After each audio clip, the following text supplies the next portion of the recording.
segundo livro de Moisés, chamado Êxodo. O 8º mandamento fala a respeito de não furtarás, mas nós vamos falar no 9º mandamento. Êxodo capítulo 20, verso 16. Vamos ler juntos?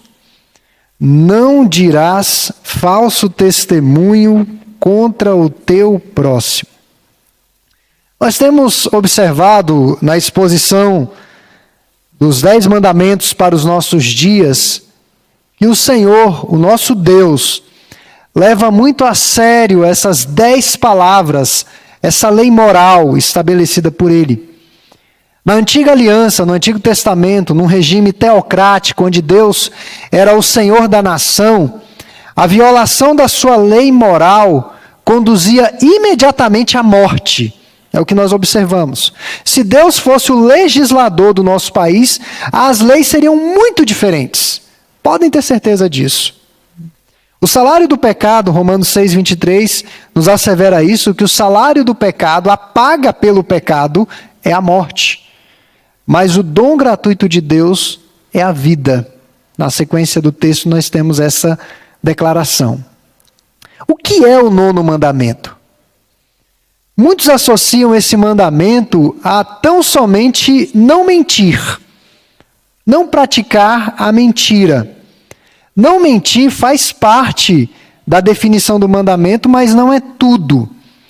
O 9º mandamento está num contexto de tribunal, literalmente um tribunal. As testemunhas no mundo antigo eram fundamentais para o andamento de um processo, a deflagração e o andamento de um processo.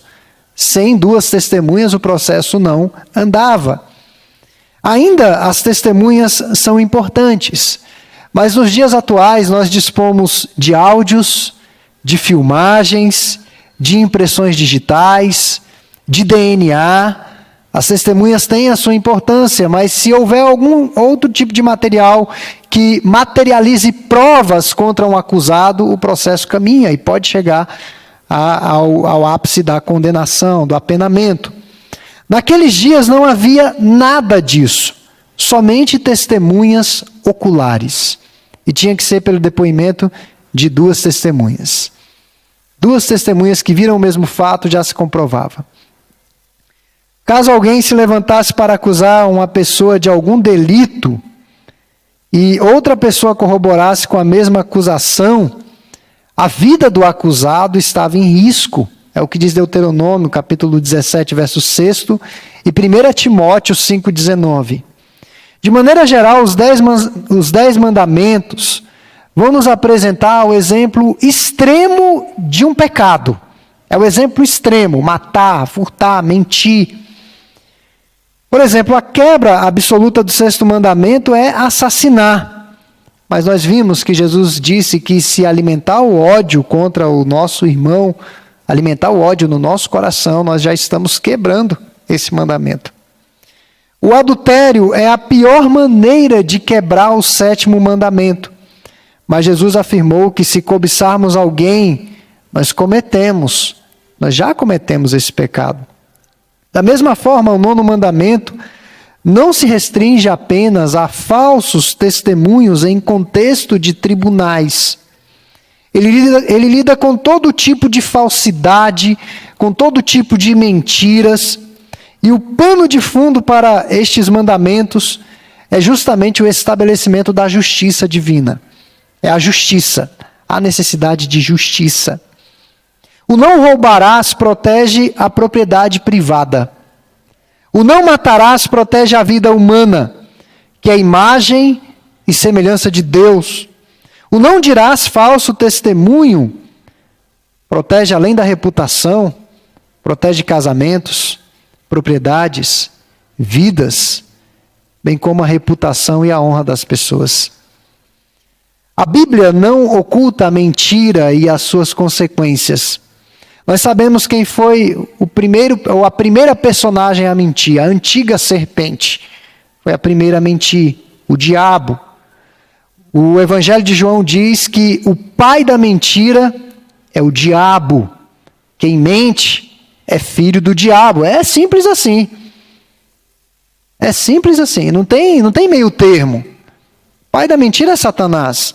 Jacó mentiu, seu tio Labão mentiu para ele. Uma mentira deflagrou a crucificação do nosso Senhor Jesus Cristo. Foi por meio de uma mentira que começou todo aquele processo. Em nossa cultura, nós tratamos as palavras de maneira tão casual e descuidada. Nós não levamos muito a sério as palavras. Recentemente, eu li uma notícia de uma pegadinha das seguradoras. Teve uma pessoa que se descuidou com a chave no restaurante e o carro foi levado. Alguém pegou a chave e levou o carro. Quando ela relatou para a seguradora que foi um descuido da chave, a seguradora não pagou o carro. Porque ela tinha que ter cuidado da chave do carro. Isso estava numa cláusula do seguro. A pessoa não leu. Se ela tivesse lido, ela teria aderido a um outro tipo de cobertura. E muitas vezes nós somos pegos no contrapé, nas letras miúdas, nós não damos a devida importância aos contratos. Você que já fez a hipoteca de um apartamento, de um imóvel, sabe que aquele tanto de papel é terrível. Você lê aquilo tudo é terrível. E às vezes não é dada a oportunidade de você ler as letras miúdas e você assina tudo, você sai assinando tudo. Nós não damos a devida importância às letras miúdas. Então, o que Deus espera do 9º mandamento? O Catecismo de Heidelberg, na resposta à pergunta 112, nos diz o seguinte: que eu não dê falso testemunho contra alguém, nem distorça as palavras de ninguém, nem faça fofoca, nem calunie, não participe da condenação de uma pessoa precipitadamente, sem que tenha sido ouvida. Antes, no tribunal ou em qualquer outro lugar, devo evitar a mentira e o engano de todo tipo. Esses mesmos artifícios do diabo que atraíram sobre mim a pesada ira de Deus. Devo amar a verdade, falar com sinceridade e reconhecê-la abertamente. E devo fazer tudo o que puder para defender e promover a honra e a reputação do meu próximo. Daí muitos poderiam dizer: pastor, então a Bíblia está defendendo o chamado sincericídio. Você ser sincero, você falar a verdade todo momento, às vezes ser até indelicado. Nós vamos ver mais sobre isso à frente. Como que se aplica à nossa vida. É preciso ter vigilância e não apenas distorcer as palavras dos outros. É fácil e tentador recontar histórias de forma tendenciosa. Basta olhar para a nossa imprensa. Não é mais possível nós confiarmos numa notícia da imprensa do nosso país.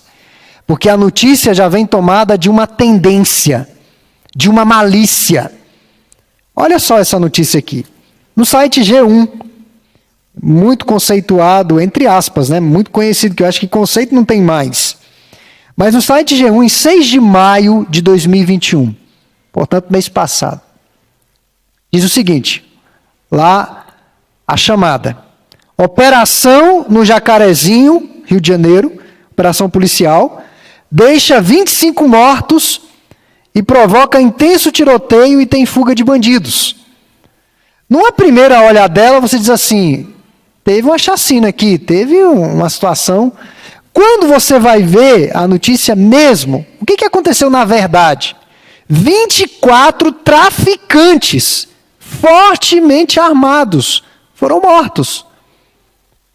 Quando eu digo 24 traficantes fortemente armados, é que muitas das armas deles mais potentes que a dos policiais. Então foram 24 traficantes fortemente armados, executados pela polícia, e uma policial civil que infelizmente veio a óbito naquele confronto. Tendenciosa a notícia. Tendenciosa. Então, de forma prática e pessoal, podemos recontar uma história apresentando o nosso protagonismo heróico e os demais como vilões, dando destaque às palavras ruins que nos disseram e suprimindo as palavras duras e dolorosas que dissemos. Nós podemos usar a história ao nosso favor. Por isso que nós temos sempre que ouvir os dois lados. Por isso que quando uma pessoa chega na igreja falando mal de outra igreja, uma pessoa chega aqui na igreja às vezes, ela começa a falar mal de uma outra igreja. Ah, porque aquela igreja, principalmente se for presbiteriana. Aí começa a falar mal da igreja. Ok, te ouvi. Vou procurar o pastor da igreja. Como é que era esse membro aí, pastor? Eu não falo o que o membro disse, mas como é que era esse membro aí? O pastor vai me dizer. Aí eu vou ouvir o outro lado da história. Então nós podemos distorcer os fatos ao nosso favor. Somos mestres em transmitir a nossa própria interpretação da realidade. Certa feita, o presbítero Natanael me falou algo, acho que é da própria profissão dele, ele está aposentado hoje, mas ele disse algo importante, dentre várias questões que ele disse importantes, que numa história você tem os dois lados e você tem a verdade. Você vai ouvir os dois lados, mas tem a verdade. É aí que você tem que achar o ponto. O catecismo de Heidelberg alerta quanto à fofoca. Tem vários pontos que ele vai tratando da aplicação desse mandamento. Fofoca nós conhecemos muito bem. É uma informação ou um boato que não pode ser comprovado. Eu ouvi dizer, eu acho. Também fofocamos quando passamos uma informação verdadeiramente desnecessária. Ou verdadeira e desnecessária. Isso é fofoca. E aqui eu quero contar uma história antiga, né, que um rapaz, certa feita, você certamente já ouviu essa história, um rapaz, certa feita, procurou Sócrates e disse-lhe que precisava contar algo sobre alguém. Sócrates estava ali trabalhando, pesquisando, ele parou por um momento e fez a seguinte pergunta àquele rapaz: o que você vai me contar já passou por 3 peneiras? O rapaz disse: quais peneiras? E Sócrates passou a lhe dizer quais eram as peneiras. A primeira peneira é a verdade. O que você quer me contar dos outros, ou dessa pessoa, é um fato já comprovado. Caso tenha ouvido falar, a coisa deve morrer aqui mesmo. Esse negócio de que eu ouvi dizer, não vale. Suponhamos que seja verdade. Deve então passar pela segunda peneira, a bondade. O que você vai me contar é uma coisa boa. Ajuda a construir ou destruir o caminho, a fama do seu próximo. Se o que você quer contar é verdade e coisa boa, deve passar pela terceira e última peneira, que é a necessidade. Convém contar. Resolve alguma coisa. Ajuda a comunidade, pode melhorar o planeta. E aí no final Sócrates disse o seguinte: se passou pelas 3 peneiras, me conte. Tanto eu como você e seu irmão iremos nos beneficiar. Caso contrário, esqueça e enterre tudo. Não propague, não divulgue. Será uma fofoca. E servirá apenas para envenenar o ambiente e fomentar discórdia entre irmãos e colegas. Nós vivêssemos isso, irmãos, a sociedade seria outra sociedade, pode ter certeza disso. Precisamos ter muita prudência e sabedoria com informações ruins e escandalosas que nós recebemos. Somos conclamados, a Bíblia nos chama a proclamar boas notícias, boa nova. De maneira geral, as pessoas gostam de segredos, especialmente aqueles escandalosos e clandestinos. As pessoas dão ouvidos. Saiba que quebrar o 9º mandamento não é apenas oferecer o falso testemunho, mas dar ouvido. Dar ouvido. Ficar ouvindo. É quebrar também o mandamento. As pessoas estão dizendo a verdade, mas será que é necessária? Tanto fofocar quanto dar ouvidos à fofoca é errado. Provérbios 18:18 vai falar sobre isso. O catecismo também vai falar a respeito da calúnia. A calúnia está associada a dizer algo que é deliberadamente falso em relação a outra pessoa. Você sabe que é mentira. Você não ouviu dizer, você sabe. Jesus considerou a calúnia um pecado muito sério, Mateus 15, 19 a 20. É preciso ter cuidado com a disseminação de informações imprecisas, falsas e infundadas. Nas redes sociais nós estamos aí com essa ferramenta poderosa. Às vezes eu rebato a notícia que não é verdadeira, que é falsa, que não tem comprovação. A calúnia está associada à presunção de piores intenções em relação às ações das pessoas. Eu começo a julgar a ação da pessoa como ruim, como péssima, como pecaminosa. O cristão deve a todo custo evitar julgamentos e conclusões precipitadas das ações da pessoa. O você é inocente até que se prove o contrário não é só uma questão da lei brasileira, mas é bíblico. É bíblico. Presumir não é anular o pensamento crítico. A presunção de inocência não é anular o pensamento crítico em relação a uma situação, mas é anular o veredito final, até obter o maior volume de informações possíveis. E alimentar expectativas de que as pessoas acabem sendo melhores do que pensamos. Então você ouviu dizer, você viu alguma coisa, eu vou conversar com aquela pessoa, diretamente com aquela pessoa. Irmãos, isso já aconteceu comigo diversas vezes aqui na igreja. Eu já recebi denúncias de irmãos, de pessoas que nem estão mais na igreja, e que categoricamente disseram que aquela pessoa estava num pecado. A pessoa me ligou e falou: ó, pastor, está sabendo que fulano é isso, está fazendo isso? Falei: não estou não. E eu falei para a pessoa que acusou: você conversou com ela? Não. Depois você fez errado. Eu vou conversar com ela. Mas antes de você apresentar uma denúncia, você tem que apurar. E daí eu fui conversar com a pessoa acusada, ela não era nada disso, era mentira. Era um boato. Era um boato, irmãos. Várias pessoas chegam, agora nem tanto, porque publicamente eu tenho falado, acho que as pessoas têm um certo receio de vir com informações infundadas. Mas teve um dia que uma pessoa chegou e falou assim: pastor, eu sei de um oficial da igreja que está cometendo pecado. Eu: é mesmo? Quem é o oficial? Não posso dizer. Mas essa pessoa ouviu, viu? Ela ouviu. Eu falei um monte de coisa para ela. Um monte de coisa. Da Bíblia. Nunca mais ela veio com acusações infundadas. Então, irmãos, precisamos ter cuidado com a língua, esse órgão pequeno, mas difícil. Difícil. E já perceberam que as más notícias se propagam com mais rapidez? E quando é comprovada a falsidade de uma notícia, há pouca retratação, talvez até por vergonha, as más notícias voam, elas vão voando. E quando a notícia é falsa, dificilmente as pessoas se retratam. Eu quero finalizar aplicando esse mandamento aos nossos dias. Já falei muito a respeito da aplicação. Mas, de maneira direta, nós precisamos zelar pelo bom nome do nosso próximo. É mais fácil se recuperar de perdas materiais do que se recuperar de um bom nome. Se você perder bens materiais, as pessoas vão se solidarizar com você. Recentemente eu vi noticiado na mídia a situação financeira e decadente do ator Marcos Oliveira. Talvez você nem saiba quem é Marcos Oliveira, mas certamente muitos vão lembrar de um personagem da Grande Família chamado Beisola. Aí fica mais fácil, né?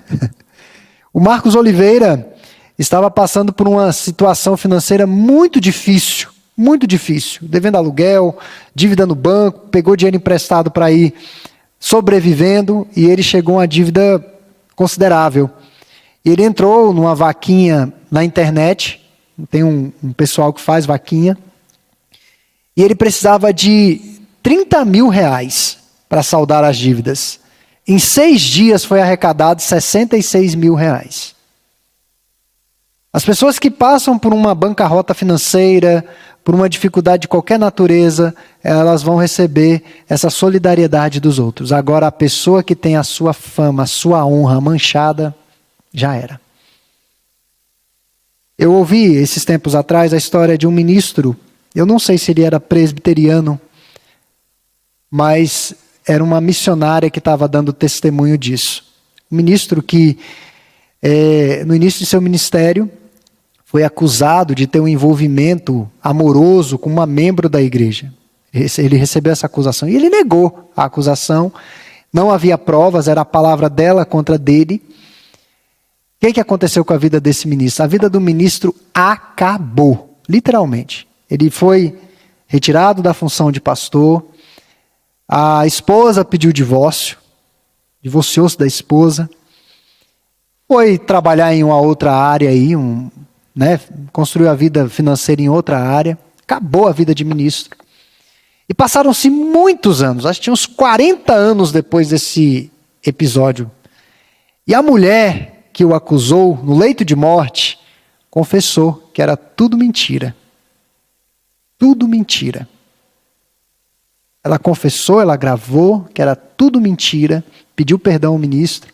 E aí a igreja, o ministro já idoso, pediu para ele voltar a ser pastor. Aí não dava mais, aí tudo já tinha se desfeito. A honra foi por água abaixo. Tem como. Você pode ter uma bancarrota financeira, problema de saúde, você vai tratar, de repente você vai ter uma vida melhor, pode até curar, mas a mancha da honra não, irmãos. Isso vai acompanhar a vida inteira. Por isso que é muito sério esse mandamento. Por isso que está no decálogo. Não dirás falso testemunho contra o teu próximo. Então, perder o bom nome, mas ao perder o bom nome, a reputação, as pessoas naturalmente se afastarão. Demora-se toda uma vida para construir um bom nome e poucas horas para que isso seja destruído. Portanto, o nono mandamento não se restringe a apenas não mentir. Não mentir já é algo muito bom. Mas a amar o próximo como a si mesmo, é ir além. Amar o próximo como a mim mesmo. É sair em defesa da honra do meu próximo, até que se prove o contrário. Deus tem compromisso com a verdade, faz parte da sua natureza. Como nós vimos, o pai da mentira é o diabo.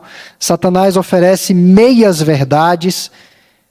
Nossas palavras devem ser confiáveis em todo o tempo. Do contrário, como que as pessoas confiarão em nós quando falarmos a verdade? Se nós não falamos a verdade, como que as pessoas acreditarão que no evangelho que nós estamos pregando? Há inúmeras situações de relatos de pessoas que não têm um bom testemunho fora da igreja e de repente estão numa empreitada evangelística e aí o ímpio diz, mas aquilo ali é um mentiroso. Aquilo ali é um mentiroso. Como é que evangelho é esse? Como que as pessoas acreditarão em nós quando nós dissermos a verdade? Eu mal comparo isso. Claro que a comparação é esdrúxula, mas eu mal comparo isso a grupos de WhatsApp. Tem pessoas que ficam publicando muita coisa no grupo, Muita coisa. Supérfluo ali, fica publicando aquele tantão de coisa. Você cansa de ver. Aí no dia que a pessoa precisa passar uma mensagem séria, que todo mundo precisa ler, ninguém lê. Porque todo dia está aquele monte de mensagem, você nem vê. Mas no dia que ela passa algo realmente sério, você não... Então isso prejudica até a pregação do evangelho. Isso embota a pregação do evangelho. Então que Deus nos ajude, irmãos, a sermos testemunhas verdadeiras de Cristo nesse mundo.